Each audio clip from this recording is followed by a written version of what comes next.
नमस्कार दोस्तों। तो चलिए आगे का पाठ शुरू करते हैं। सेजल देव, हम आज आपके साथ। देव मुस्कुराते हुए, मेरे साथ क्या मिसेस मित्तल?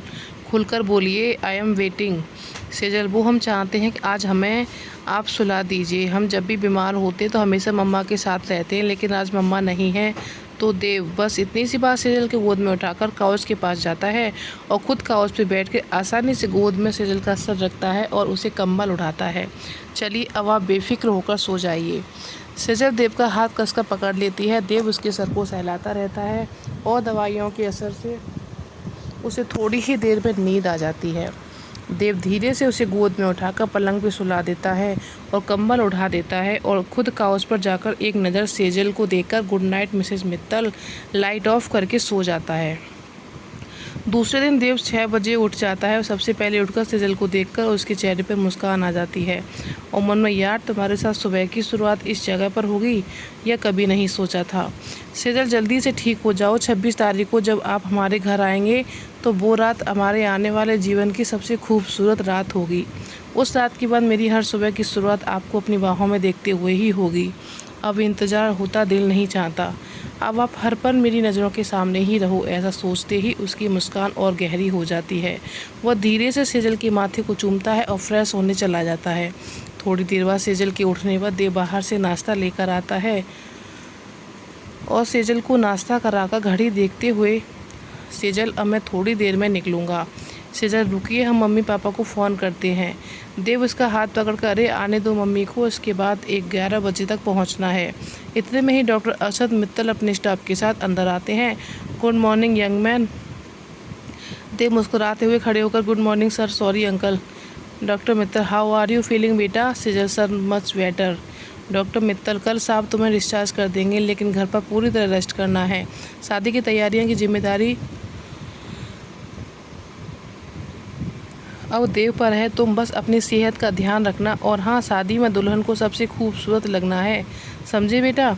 सेजल, जी सर, हम अपने सेहत का पूरा ध्यान रखेंगे। अब हम हमारी वजह से किसी को परेशान नहीं करेंगे। देव सेजल की ओर देखकर, आप ऐसे कैसे बोल रहे हो? अपनों का ध्यान रखने में क्या परेशानी? कुछ भी। डॉक्टर मित्तल, ओके बेटा। देव की ओर देखकर, देव नर्स ने वैसे कैनोला टाइम से निकाल दिया था ना? तिरछी मुस्कान से, रात में कोई परेशानी तो नहीं हुई देव? देव नीची नजर करके, जी नहीं अंकल। इतने में ही शेखर और सुमन अंदर आते हैं। सॉरी देव बेटा, थोड़ा लेट हो गया।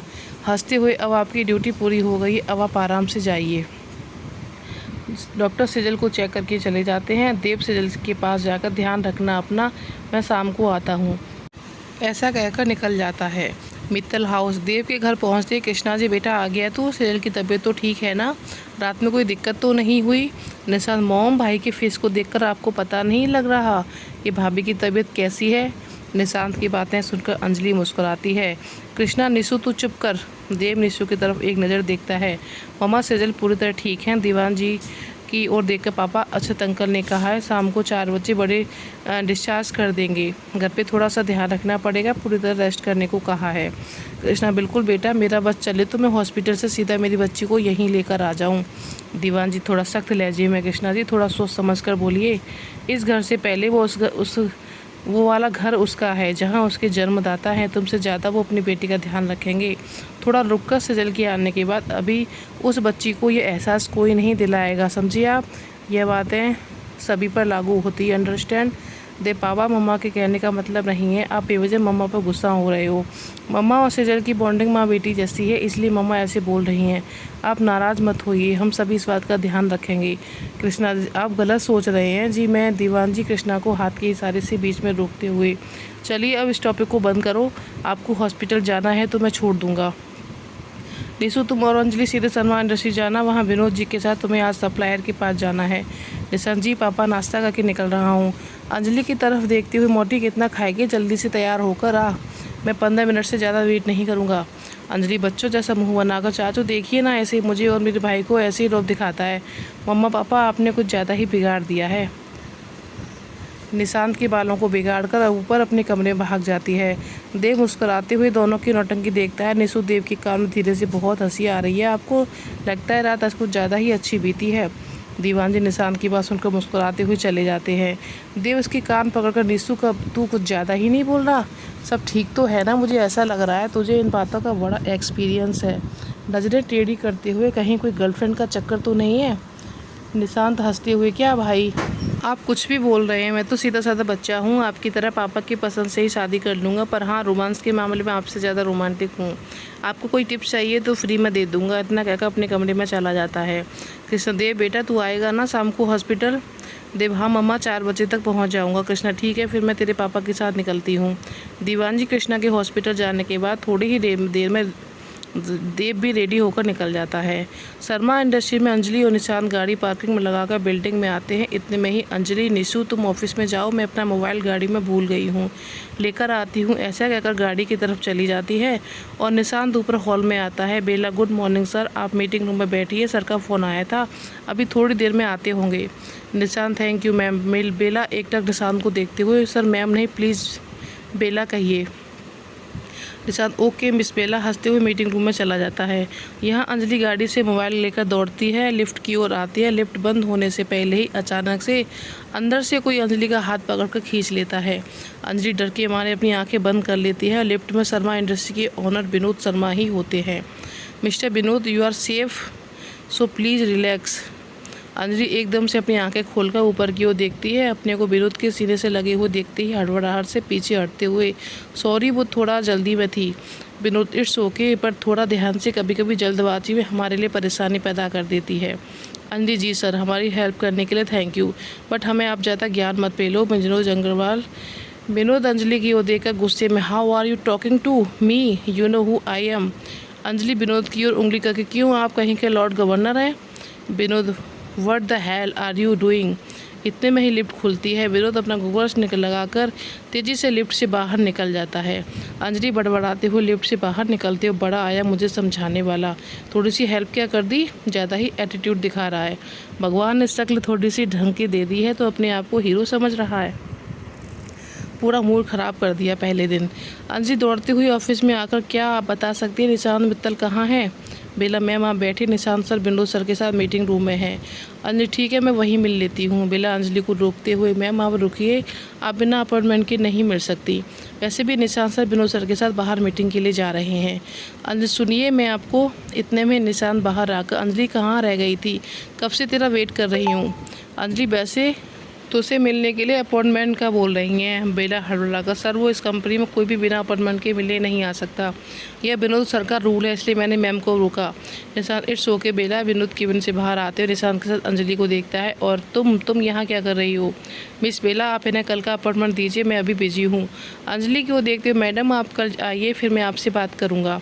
अंजलि लुक मिस्टर, मुझे आपसे मिलने के कोई इंटरेस्ट नहीं है, 2 दिन में सपने देखना बंद करें। मैं यहाँ निशांत दोनों को रोकते हुए, रुको अंजलि। विनोद हक्का बक्का होकर निशांत की ओर देखता है। Nishant mister Sharma meet my sister Anjali, they will work with this on this project. Anjali Nishant की बात सुनकर एकदम से असहज हो जाती है और एक नज़र विनोद को देखती है जो गुस्से में उसे ही घूर रहा था। उसको देखते ही अपनी सर नज़रें झुकाकर, hello sir, nice to meet you. Mister Sharma थोड़ा शॉक्ड हो जाते हैं। Mister Mittal, are you really your sister? Nishant क्या हुआ, आप ऐसे क्यों बोल रहे हैं, any problem sir? Mister Sharma Anjali को देखते हुए, no no not it all miss Anjali, I hope आपके साथ काम करने का एक्सपीरियंस अच्छा होगा। चलें mister Mittal, he must be waiting for us. Nishant ji sir चलिए। तीनों लिफ्ट की ओर बढ़ते हैं। अंजलि चुप सी दोनों के पीछे चलती है। नीचे पार्किंग में आकर निशांत गाड़ी निकालने के लिए जाता है और विनोद उसे रोकर, मिस्टर मित्तल मेरी गाड़ी में आइए, आज अपना फर्स्ट डे है तो आप अब मेरे साथ ही चलिए। निशांत मुस्कुराते हुए, श्योर सर, इतना कहकर अंजलि का हाथ पकड़कर विनोद की गाड़ी की ओर बढ़ता है। निशांत आगे, शर्मा के साथ, अंजलि पीछे बैठ जाती है। विनोद अपना गॉगल्स लगाकर बैक मिरर सही करते हुए, चले मिस अंजलि। अंजलि एक नज़र सामने देखकर जल्दी से, जी सर चलिए। विनोद गाड़ी स्टार्ट कर। निशांत से, mister Mittal if you don't mind I start the music system. Nishant हंसते हुए, श्योर सर, गाने सुनने से सफ़र का पता भी नहीं चलेगा। मिस्टर विनोद हल्की स्माइल के साथ म्यूजिक चालू करते हैं और FM पे गाना चलाते हैं। थोड़ी देर में तीनों सप्लायर के ऑफिस पहुंच जाते हैं। विनोद और निशांत सप्लायर से सारी डिस्कस करते हैं और मटेरियल चेक करते हैं। वहीं अंजलि अपने नोट पर सारी डिटेल्स लिखती जाती है। विनोद उसे इस तरह काम में डूबे देखकर शॉक्ड हो जाते हैं। थोड़ी देर में तीनों केबिन में आकर बैठ जाते हैं। निशांत अपने लैपटॉप से सप्लायर को कुछ समझाने के लिए उसके पास बैठ जाता है। विनोद सामने चेयर पे बैठता है। अंजलि अभी भी खड़ी रहती है। विनोद अंजलि से बैठिए मिस अंजलि। अंजलि सर मैं ठीक हूँ। निशांत एकदम से अंजलि की ओर देखकर क्या हुआ, तुझे ठीक तो है ना? अंजलि धीरे से हाँ मैं ठीक हूँ, तू अपना काम करो, फिर हमें निकलना भी है। निशांत तू खड़ी क्यों है, बैठ जा। अंजलि तू सारी डिटेल समझा दे, मैं थोड़ा बाहर हूँ। निशांत ओके बाहर ही रहना, मैं आता हूँ। अंजलि केबिन के बाहर आकर हॉल में खड़ी हो जाती है और मन में सोचते हुए हाय रब्बा, ये तो शर्मा इंडस्ट्रीज का ऑनर निकला। यदि ये चाचू को बता देगा तो मैंने आज इसकी वाट लगा दी तो चाचू क्या सोचेंगे कि पहले दिन ही इस लड़की ने इनकी इज्जत का फालूदा बना दिया। इतना सोचते उसे पसीना आने लगता है। केबिन में विनोद निशांत से अर्जेंट कॉल का बहाना कर बाहर आ जाता है और उसकी नज़र एक साइड से खड़ी अंजलि पर पड़ती है। वह धीरे से उसकी ओर बढ़ता है। Vinod hey miss Anjali any problem? Anjali तुरंत आंखें खोलकर देखती है। सामने विनोद को देखकर नो सर कोई प्रॉब्लम नहीं है। विनोद अच्छा तो फिर आपके चेहरे पर इतनी ठंड में भी पसीना कारण जान सकता हूँ? अंजलि अपने हाथों को फेस पे लाकर पसीना पहुँचती है। No no no sir no problem. वो हमें उसके शब्द गले में अटक रहे थे। विनोद थोड़ा सा उसके करीब आकर टिश्यू पेपर देते हुए लीजिए इसे, रिलैक्स हो जाइए और बताइए क्या बात है। हाँ जी सर, वो हम आपसे सॉरी कहना चाहते हैं, शायद हमने जल्दबाजी में आपको कुछ ज़्यादा ही बोल दिया। विनोद शांत लहजे में इट्स ओके मिस अंजलि, हो जाता है कभी कभी, आप इतना नर्वस फील ना करें, अभी तो शुरुआत है, आगे हमें एक साथ लंबा सफ़र तय करना है, तो आप रिलैक्स करिए। अंजलि एकदम से चौंक कर उसकी तरफ देखते हुए क्या कहा आपने, लंबा सफ़र, क्या मतलब? विनोद उसी तरह शांत होकर लंबा सफ़र मतलब प्रोजेक्ट के बारे में बात कर रहा हूँ, थोड़ा रुक कर आपने क्या सोचा? अंजलि कुछ नहीं सोचा, इतना कहकर जल्दी से विनोद की साइड से निकलती है कि साइड टेबल से उसका पैर टकरा जाता है और वो नीचे गिरती उसके पहले विनोद उसका हाथ पकड़कर अपनी तरफ खींच लेता है। अंजलि एक बार फिर से उसके सीने से लग जाती है। उसे ऐसे देखते ही विनोद के चेहरे पर एक बार फिर स्माइल आ जाती है। विनोद अंजलि को धीरे से मिस अंजलि, क्या आज आप घर से ही मुझे टकराने का डिसाइड करके आए थे? अंजलि एकदम से विनोद से दूर होते हो सॉरी सर। वो इतने में निशांत और सप्लायर बाहर आते हैं। निशांत विनोद से मिस्टर शर्मा सब फाइनल हो गया है, रॉ मटेरियल हम दोनों ने चेक कर लिया है, कल से हमें मिल जाएगा तो हम अपना ग्रीन वैली प्रोजेक्ट का काम शुरू कर सकते हैं। Vinod very good mister Mittal, ये पापा का ड्रीम प्रोजेक्ट है, आई होप ये बिना किसी रुकावट के जल्दी से पूरा हो जाए। अंजलि चुपचाप तिरछी नज़र से विनोद को देखकर चले, निशांत लेट हो रहा है, भाभी के पास भी जाना है। निशांत घड़ी देखते हुए मिस्टर मित्तल चलें, वो क्या है ना, मुझे ऑफिस पहुंचकर एक बार हॉस्पिटल जाना है। विनोद हैरानी से क्या हुआ निशांत जी, हॉस्पिटल कैसे? निशांत वो सेजल भाभी को कल एडमिट किया था। विनोद अरे तो आपने बताया क्यों नहीं, हम मीटिंग पोस्टपोन कर देते। अंजलि बीच में सर अब हम ठीक है, कोई टेंशन नहीं है, वैसे भी उन्हें आज डिस्चार्ज मिल जाएगा और जो काम शुरू करना है उसे तो टाइम से ही शुरू करना चाहिए, यही बेस्ट होता है, ऐसा मेरा मानना है। विनोद अंजलि को एकटक देखते हुए चलिए मिस्टर निशांत धीरे से अंजलि से, मिस अंजलि आपके काम के प्रति इतनी लगन देखकर मैं शॉक्ड हूँ, मुझे तो आपको देखकर लगा था कि आप सिर्फ टकराने से ज़्यादा कुछ नहीं कर सकती। इतना बोलकर स्माइल करते हुए अपना स्पेक्स निकालकर गाड़ी की तरफ बढ़ जाता है। विनोद की बातें सुनकर अंजलि का मुँह बन जाता है और वो गुस्से से बड़बड़ाते हुए क्या समझता है ये अपने आप को, एक बार प्रोजेक्ट पूरा हो जाए फिर मैं तुम्हें तो अच्छे से बताऊंगी। विनोद पीछे मुड़कर मिस अंजलि यदि मेरी तारीफ़ हो गई हो तो जल्दी आइए। अंजलि गुस्से से पैर पटकती हुई उसके पीछे चल देती है। थोड़ी देर में तीनों शर्मा इंडस्ट्री पहुंचते हैं और निशांत गाड़ी से उतरकर ओके सर अब हम निकलते हैं। विनोद मिस्टर मित्तल ऐसे कैसे, आप ऊपर चलिए, भी सिर्फ 10 मिनट लूँगा आपकी अंजलि को देखकर, आप कॉफ़ी पी कर जाइए प्लीज़। निशांत अरे सर प्लीज़ मत कहिए, चलिए। अंजलि निशांत के कंधे पर मारते हुए ओए तुझे कॉफ़ी पीनी है या कोई और नज़ारा देखना है? बड़ी जल्दी मान गया, कहीं वो मिस्टर शर्मा का सेक्रेटरी का क्या नाम है उसका, गाते हुए बेला गुलाब जूही चंपा चमेली। निशांत अंजलि के कान खींचकर हंसते हुए ज़्यादा नौटंकी मत कर, चलो अब जल्दी। तीनों ऊपर जाते हैं। विनोद को देखकर स्टाफ खड़ा हो जाता है। विनोद बेला से, बेला जगन को मेरे केबिन में 3 कॉफ़ी लाने को बोलो, क्विक फास्ट। बेला जी सर। विनोद केबिन में पहुंचकर बैठिए मिस्टर मित्तल। अंजलि और विनोद दोनों बैठ जाते हैं। थोड़ी देर में जगन कॉफ़ी लेकर चला आता है। विनोद मिस्टर निशांत कल मैं आपको 10 बजे साइड पे वेट करूंगा। निशांत सर आप प्लीज़ निशांत के कहिए, वैसे भी हम उम्र हैं तो मेरा नाम ले सकते हैं, मुझे ज़्यादा अच्छा लगेगा। विनोद मुस्कुराते हो तो फिर यह बात तो आपके ऊपर भी लागू होती है। निशांत खड़े होते हो, क्या मतलब? विनोद मतलब आप भी मुझे सिर्फ विनोद कहिए। हाथ मिलाकर ओके निशांत, फिर कल मिलते हैं। निशांत ओके बाय विनोद, मैं टाइम से पहुंच जाऊंगा, इतना कहकर केबिन से निकलता है।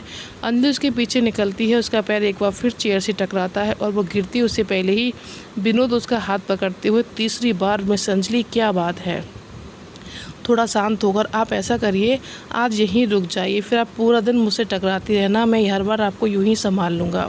अंजलि झटके से अपना हाथ पीछे खींचते हुए, दिन में सपने देखना बंद कीजिए मिस्टर शर्मा, बढ़िया है मुझे संभालने वाले। विनोद मुस्कुराते हुए, ठीक है नहीं संभालूंगा, पर आगे से हील पहनकर मत निकलना, नहीं तो बार बार गिरती पड़ती रहेंगी, क्योंकि हर बार मैं नहीं रहूँगा आपको आस पास। अंजलि घूरकर उसे देखती है और फिर बड़बड़ाते हुए चली जाती है। विनोद अपनी कुर्सी पर बैठकर हल्की स्माइल देते हुए, एग्री वर्ड, आई लाइक हर एटीट्यूड, मज़ा आने वाला है इस प्रोजेक्ट पर एक साथ काम करके। यहाँ देव और राज मिलकर आईजी रस्तोगी से बात कर अपनी प्लान बताकर घर के लिए निकलते हैं। देव, बात हुई अंकल से? राज नहीं यार, सोच रहा हूँ पहले ये केस निपटा लूँ फिर बात करूँगा, तू बता। भाभी आज डिस्चार्ज मिलने वाला है, फिर क्या सोचा, घूमने की बात हुई भाभी से? देव मुस्कुराते सर पीछे सीट से टिकाकर, पहले डिस्चार्ज करा लूँ फिर फुर्सत से बात करूँगा। और उन्हें कहाँ जाना पसंद है? पहाड़ों पर या आइलैंड लैंड सी वाइट हैप्पन नेस्ट।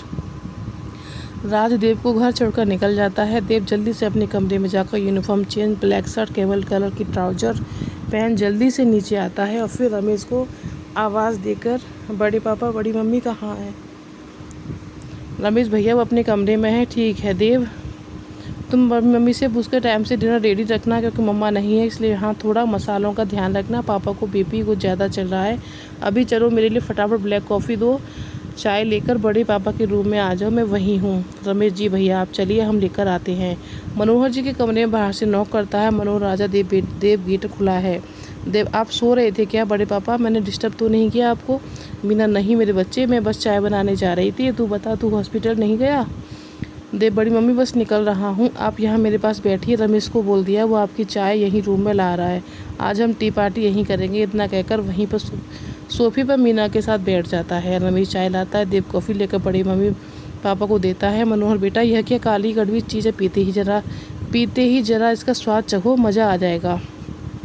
देव हंसते हुए, बड़े पापा मैं चाय भी लेता हूँ, पर मेरी जान तो ये कॉफ़ी ऐसे पीकर सारा स्ट्रेस भाग जाता है और ये ऑटोमेटिक चार्ज हो जाता है। मीना उसके कान पकड़कर, देव सेजल के सामने से जान मत करना, और हाँ तू जब कॉफ़ी पीकर चार्ज होता है ना तो फिर सेजल की क्या ज़रूरत है, चल शादी करके आगे सरका देते हैं, वैसे भी मेरी बच्ची अभी बीमार है। देव शर्मा का, क्या बड़ी माँ, आप भी इस घर में निशु कम है जो आप इतना कहकर जल्दी से खड़ा होगा, चलिए बड़े पापा मैं निकल रहा हूँ, आपसे रात में मिलूँगा। मीना, आज रात रुकेगा नहीं रोसेजर के पास? देव पीछे मुड़कर, बड़ी मम्मी प्लीज़ प्लीज़, मुस्कुराते हुए निकल जाता है। और देव हॉस्पिटल पहुंचकर रूम नंबर 103 में पहुंचता है और हैरानी से, आप सब यहाँ? निशांत, रिलैक्स भाई, घर के ही हैं सब, आप इतना शॉक क्यों हो, जैसे कोई भूत देख लिया हो। देव निशांत के सर पे हल्के से मारते हो, निशु कंट्रोल योरसेल्फ, तू घर चल, आज तो पक्का मेरे हाथ से पिटेगा। निशांत देव के गले में हाथ डालकर, आपकी इच्छा ज़रूर पूरी करूँगा बिग ब्रदर, क्योंकि आज आपके साथ पूरी रात आपके रूम में ही रहूँगा। इतना बोलते बोलते भावुक हो जाता है। देव निशांत के कंधे पर हाथ रखते हो, क्या हुआ निशु? निशांत, रिलैक्स भाई, बस आपकी शादी से पहले एक बार आपके साथ रुकना चाहता हूँ। देव, धीरे से, तू बाद में भी रुक सकता है छोटे। निशांत, थैंक यू भाई, दीवान जी आते हो। निशु, अच्छा से बात हो गई तेरी? निशु, पापा आप और भाई एक बार अंकल से मिलना है, मैं रिसेप्शन पर अंकल के साथ बिल क्लियर करने गया था, लेकिन अंकल ने उन्हें मना कर दिया। दीवान देव से, बेटा तुम और शेखर जी जाओ, मैंने अभी अक्षत से फ़ोन पर बात करी है। देव शेखर से, चलिए पापा। शेखर और देव अक्षत के पास जाते हैं। अक्षत किसी से फ़ोन पे बात करते हो देव को देखकर, I will call you later, okay phone रखते हुए, आओ young man, how are you? Dev हल्की मुस्कान के साथ, I am fine uncle. Shekhar ji पूरा पेमेंट देते हैं, लेकिन अक्षत उसमें से सिर्फ 1100 रुपये देकर रख लेते हैं, बाकी रुपए शेखर जी को लौटाते हुए, शेखर जी अपनी बहू के इलाज के पैसे लूँगा, कैसी बातें कर रहे हैं आप? दीनू और मैं दोनों एक हैं, देव तो मेरा बेटा है, मन में सोचते हुए। वैसे देव को मैंने अपनी बच्ची के लिए पसंद किया था, शायद सही कहा है, जोड़ियां भगवान के घर से ही बनकर आती हैं। देव अंकल आप क्या सोच रहे हो? अक्षत, कुछ नहीं यंग मैन, बस सेजल का थोड़ा सा ध्यान रखना, मलेरिया में बहुत वीकनेस होती है, पूरा रिकवर होने में 10 दिन लग जाएगा। देव जी अंकल हम उनका पूरा ध्यान रखेंगे, ओके अंकल चलते हैं। पैर छूकर शेखर के साथ निकल जाता है। निशांत ने अंजलि को कहकर पूरा डिस्चार्ज की तैयारी कर ली थी, हम भी सीधे निकल रहे हैं। दीवान जी सेजल के पास जाकर, सेजल बेटा घर पर पूरा ध्यान रखना, तुम्हारी शादी की शॉपिंग हम 2 दिन बाद करेंगे, टेक केयर बेटा, हमेशा मुस्कुराते रहो। सेजल के सर पे हाथ रखकर कृष्णा जी से, कृष्णा जी चलें सेजल दोनों के पैर छूने के लिए झुकती है। दीवान जी, बेटा अपनी सास के पैर ही छुआ करो, मैं बेटियों से पैर नहीं छुलवाता। कृष्णा जी सेजल का सर चूमकर उसे ध्यान रखते हुए बोलकर निकल जाती हैं। थोड़ी देर बाद अंजलि, भाभी रेडी चलें, अब शाम हो रही, ठंड भी बढ़ रही है। अंजलि, तुम निशु के साथ घर निकलो, सुबह से परेशान थे दोनों, मैं सेजल को घर झोंका रहा हूँ, फिर आज रात को बैठेंगे। ओके। अंदर कमरे में जाकर सेजल को अपनी बाहों का सहारा देकर गाड़ी तक लाता है और निशांत गाड़ी का दरवाज़ा खोलकर बैठी भाभी सेजल आराम से बैठ जाती है। अंजलि और निशांत से गले मिलती है। देव गाड़ी स्टार्ट करता है और थोड़ी देर में सेजल का हाथ पकड़कर गियर पर रखते हुए, सेजल शायद मुझे 1-2 दिन में अलवर निकलना पड़ेगा, तो इस बीच आप अपना पूरा ध्यान रखेंगी, प्रॉमिस मी। सेजल देव की ओर देखकर मुस्कुराते हुए, आप टेंशन फ्री होकर जाइए, हम अपना पूरा ध्यान रखेंगे। और वो दोनों घर पहुंच जाते हैं। सुमन और शेखर दोनों ही फ्रेश होकर उनका इंतजार कर रहे थे। दोनों को देखकर सुमन, आ जाओ बेटा, तुम्हारा ही वेट कर रहे थे। देव सेजल को सोफे पर बैठाता है। सुमन उठकर किचन में जाकर चाय और देव के लिए कॉफ़ी लेकर आती हैं। शेखर, देव बेटा मैंने दीवान जी से बात कर ली है, आज आप डिनर करके ही जाइएगा। देव, पापा आप क्यों मम्मी को परेशान कर रहे हैं, वह पूरा दिन वैसे ही हॉस्पिटल में बिजी थी। सुमन, बेटा बच्चों का काम करने में माँ को कोई परेशानी नहीं होती, आप बस आराम से बैठे, हम जल्दी डिनर रेडी करती हूँ। सेजल को देखकर, सेजल बेटा अब तुम कमरे में जाओ, वॉशरूम में तुम्हारे कपड़े रखे हैं, गर्म पानी से नहा धो लो, तुम्हें अच्छा लगेगा। सेजल उठती है। देव उसका हाथ पकड़कर, मम्मी क्या मैं इन्हें कमरे में छोड़ दूँ? सुमन, अरे बेटा इसमें पूछने वाली कौन सी बात है, आप इसे आराम से ले जाइए और आप भी आराम करिए, खाना बनने के बाद मैं आपको आवाज़ लगा दूँगी, अभी शीतल भी आती होगी। देव मुस्कुराते हो, जी मम्मी कहकर सेजल को सीढ़ियों की तरफ ले जाकर धीरे से सेजल को गोद में उठा लेता है। देव मुस्कुरा धीरे से सीढ़ियाँ चढ़ता है। दर्द को देखकर तुरंत सेजल को अपनी गोद में उठाकर उसके कमरे की ओर बढ़ जाता है। सेजल की आंखें सर से नीचे हो जाती हैं। सेजल फटाफट से नहा के तैयार हो जाती है। सेजल ने ग्रीन कलर की टी शर्ट और लोअर पहन रखी थी, जिसमें गोरा बदन और भी निखर रहा था। देव ने उसे इस तरह पहली बार देखा था। सेजल नज़रें चुराते हुए, आप ऐसे क्यों देख रहे हैं? देव धीरे से उसकी ओर कदम बढ़ाता हुआ, यार मैं सोच रहा हूँ आप किस ड्रेस में ज़्यादा खूबसूरत लगती हैं, मतलब हद है यार, आप तो हर चीज़ में परफेक्ट लगती हैं मिसेस मित्तल। इतना कहकर उसकी कमर में हाथ डालकर उसे धीरे से अपनी ओर करता है। सेजल, देव छोड़िए, हमें शीतल के आने का टाइम हो गया है, वो वैसे भी बिना नॉक किए ऊपर ही आ जाती है। देव सेजल को गहरी नज़रों से देखते हुए, आई डोंट केयर, आने दो, यह तुम्हें इस ड्रेस को पहनने से पहले सोचना था। सेजल, पर हमने यहाँ कहाँ रखी, ये ड्रेस तो मम्मा ने रखी थी।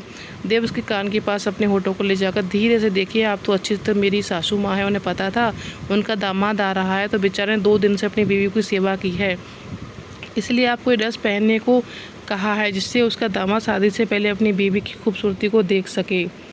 देव धीरे से सेजल की उंगलियों को चूम लेता है। देव इस तरह छूने से सेजल की धड़कन एक बार फिर से तेज़ हो जाती हैं और वो तुरंत उसके गले लग जाते। देव उस टाइम हक करते हुए, मैं मजाक कर रहा हूँ, आप बेफिक्र रहिए। धीरे से उसके चेहरे को अपने दोनों हाथों से लेकर, सेजल प्लीज़ अभी कुछ मत कहिए, केवल इन पलों को महसूस कीजिए। दोनों थोड़ी देर ऐसे ही गले लगे हुए एक दूसरे को सुकून से महसूस करते हैं। थोड़ी देर बाद देव सेजल के चेहरे को देखते हुए, क्या यार आपको मुझे नहीं देखना क्या? जब देखो आपकी नज़रें हमेशा नीचे ही रहती हैं। सेजल देव की ओर नज़र उठाकर देखती है। देव के इस तरह देखने से वापस अपनी नज़रें नीचे कर लेती है। देव उसकी सतह पर मुस्कुराते हुए धीरे से उसकी दोनों आंखों को अपने होठों से चूम लेता है। सेजल एकदम से कांप उठती है। उसकी हालत देखकर रिलैक्स, सेजल मैं कोई ऐसा काम नहीं करूँगा जो आपको अनकम्फर्टेबल फील हो। अब यह हमारे प्यार के सुनहरे पल हैं सेजल, इन्हें आप फील करिए, क्योंकि शादी के बाद जब कभी हम अपने पलों को याद करेंगे तो हमें बहुत ही सुकून मिलेगा। इतना कहकर धीरे से उसके माथे को चूम लेता है। चलिए अब आप आराम करिए, मैं नीचे मम्मा पापा के पास जा रहा हूँ। तो दोस्तों आज का पार्ट में इतना ही, अगला पार्ट आपको कल मिलेगा और आज का पार्ट कैसा लगा हमें कमेंट बताइएगा। तो धन्यवाद दोस्तों।